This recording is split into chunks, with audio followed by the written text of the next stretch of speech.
जय हिंद साथियों, आइए बात करते हैं। चुनाव तो हो गया और चुनाव होने के बाद महापौर बनाने की तैयारी चल रही है। हालांकि अभी भिवंडी निजामपुर शहर महानगर पालिका में महापौर बनाने की डेट नहीं आई है, मगर इसका मामला बड़े जोरों में चर्चा में है। बहरहाल आइए बात करते हैं भिवंडी निजामपुर शहर महानगर पालिका की हद में जो चुनाव हुआ, इसमें ऐसे बहुत से लोग देखे गए। कोई 50 वोट से हारा, कोई 60 वोट से हारा, कोई कुछ वोटों से हारा। बहरहाल इसी कड़ी में आइए बात करते हैं भिवंडी शहर के मशहूर मारूफ संजू भुई की।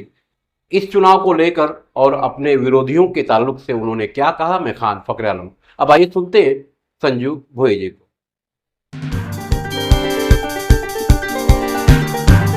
पूरे देशवासियों को, पूरे भारत के देशवासियों को 26 जनवरी की मैं मुबारकबाद देता हूं और अपना देश अमन चमन से रहे और भरपूर सहयोग रहेगा देशवासियों का और अपने पीएम साहब और सीएम साहब का भी। जी सर, धन्यवाद। संजू भाई साहब, एक चुनावी प्रश्न है। मैंने भी चुनाव प्रचार के बीच सुना कि आपको लोग कालू मदारी बोलते थे, इसका कारण क्या है? सामने वाले पूरी सर्कस लगा के बैठे थे और एक कालू मदारी सिर्फ डुगडुगी बजाता था और पूरी सर्कस हिला देता था। आपको बताओ क्या इन्होंने क्या काम किया नहीं किया, इसके वजह से मैं जो सिर्फ 70 वोट से हारा हूं। और इनके काम के बारे में बताओ तो एक कुशाल बिल्डिंग है दरगाह रोड इंडिया होटल के सामने, वहां पे मैं रात में 10 बजे से पहले वहां गया था। वहां ड्रेनेज के पानी से बच्चे लोग, छोटे छोटे बच्चे मदरसे में जाते थे। उन्होंने मेरे पास शिकायत लाई, मैंने उनको कहा 2 दिन में करता हूं, मगर ये कालू मदारी से इतने डरे कि दूसरे दिन वो काम उन्होंने तमाम कर दिया था। वैसे ही उसके सामने आजीज डॉक्टर साहब का दवाखाना है, उन्होंने भी मुझे शिकायत दी और इन्होंने दूसरे दिन काम कर दिया। तो ये कालू मदारी से इतने डरते हैं कि मेरी बहन रेशमा दीदी, उन्होंने मुझे फोन करके कहा, क्या भाई वसीम भाई ख्वाब में भी कालू मदारी चिल्लाते हैं, तो ये 5 साल यही ख्वाब में रहेंगे और एक डुगडुगी बजेगी और ये चारों नाचेंगे, ये मेरा कहना है। संजू भाई जी, मेरा तीसरा प्रश्न है आपसे। भोई परिवार जो है भिवंडी शहर का जाना माना एक परिवार है, एक एरिया भी है। और दर्शकों को बता दूं कि जो भोईवाड़ा पुलिस स्टेशन है, ये सब वही एरिया आता है जो भोई परिवार से कहीं ना कहीं जुड़ता है। और आप लोग पुराने कांग्रेसी रहे हैं, तो इस बार कांग्रेस पार्टी ने आपको टिकट क्यों नहीं दिया?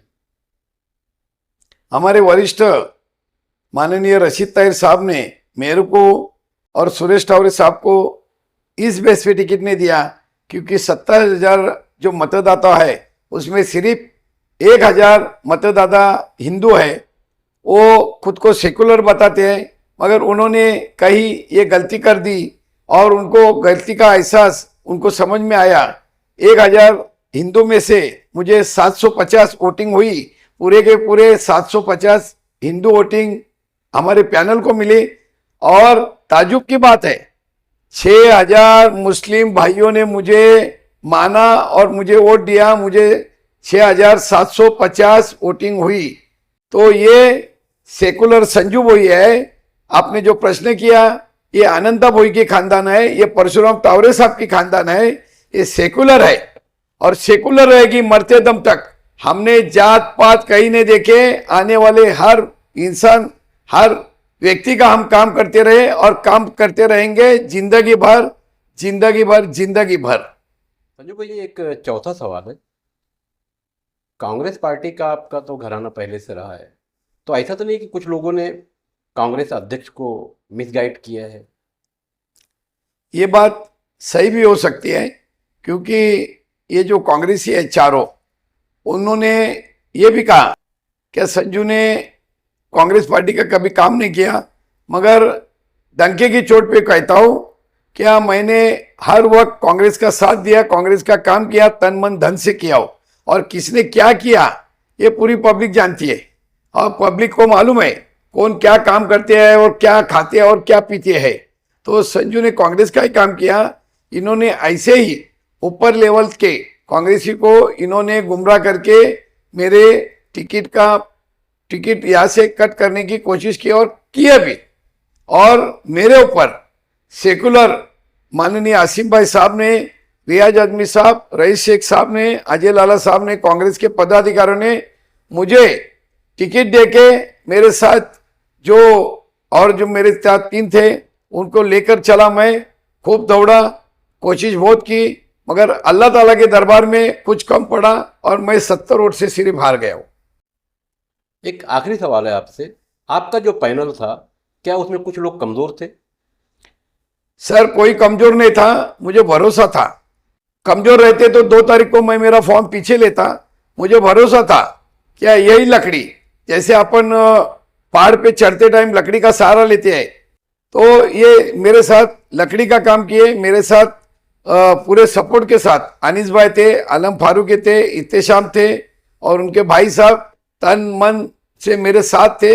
हमको धन की जरूरत नहीं पड़ी, हम बिगर पैसे से इतने वोट पाए हैं। लोगों की मोहब्बत और खास करके अनंता भोई की खानदान, परशुराम टावरी की खानदान, सुरेश टावरी की खानदान, हमें मुस्लिम लोग 100% चाहते हैं और चाहते हैं। इसका आपने ये उदाहरण देखा है क्या, सिर्फ मैं 70 वोट से हारा हूं सर।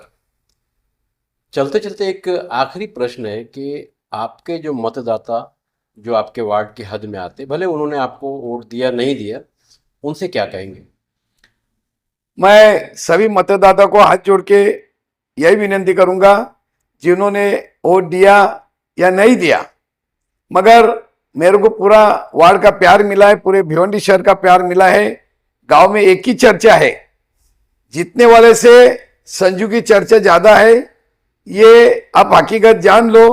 और मैं सभी से हाथ जोड़ के विनती करूंगा कि आप ऐसे ही प्यार बरकरार रखें और मुझे कभी भी कोई भी चुनाव रहे उस टाइम मुझे आप ज्यादा से ज्यादा सहयोग करें। एक ही नारा लगता था, एक ही वादा संजू दादा, क्योंकि मैं आज तक किसी का 1 रुपए भी नहीं खाया हूं, ना मैंने दुश्मन को मारा हूं, ना दुश्मन का घर तोड़ा हूं, ना किसी को झूठे केस में फंसाया हूं। मेरी आज बाप दादा से हमारी यही रही है, बैठो आराम से सुलह करो और घर जाओ। यही मैं हाथ जोड़ के विनती करता हूं और तुम तमाम भिवंडी वालों को बोलता हूं, कुछ भी काम रहेगा संजू का फोन चालू रहता है, संजू का घर 24 घंटा खुला रहता है, कभी भी आओ, आपका काम बेशक एक नया पैसा इंशाल्लाह नहीं लगेगा। धन्यवाद। आपने मतदाताओं का भी शुक्रिया अदा कर दिया। किसी भी चुनाव में पुलिस प्रशासन या सरकार की जो इकाइयां हैं उनका बड़ा हाथ होता है, आपको कैसा लगा इनका सहयोग? पूरे पुलिस डिपार्टमेंट, हमारे भोईवाड़े के इंचार्ज, पूरा पुलिस फोर्स, एसीपी साहब, डीसीपी साहब, मैं उनका शुक्रिया अदा करता हूँ। आपने जैसे देखा पूरे भिवंडी में लफड़ा झगड़ा, लड़ाई झगड़ा हुई, मगर भोईवाड़ा पुलिस स्टेशन और खास करके हमारे प्रभाग समिति 7 में एक भी तुतु मैं कुछ नहीं हुई। और मैं यही पुलिस प्रशासन की प्रशंसा करूंगा कि उन्होंने बहुत संयम और शांति से ये 7 नंबर का इलेक्शन खेला है। और उनका मैं फिर से, हमारे रत्न पारखी साहब है और पूरे डिपार्टमेंट का मैं शुक्रिया अदा करता हूँ। जय हिंद। ये वीडियो जो आप देख रहे थे भिवंडी शहर के भोईवाड़ा क्षेत्र से संजू भोई जी की है, जिन्होंने चुनाव के बारे में बताया। हमारे ये वीडियो कैसे लगते हैं आपको कमेंट करके जरूर बताइएगा। मैं खान फखर आलम, और अभी तक आपने अगर चैनल सब्सक्राइब नहीं किया है तो यूट्यूब पर जाकर सब्सक्राइब कर ले। धन्यवाद।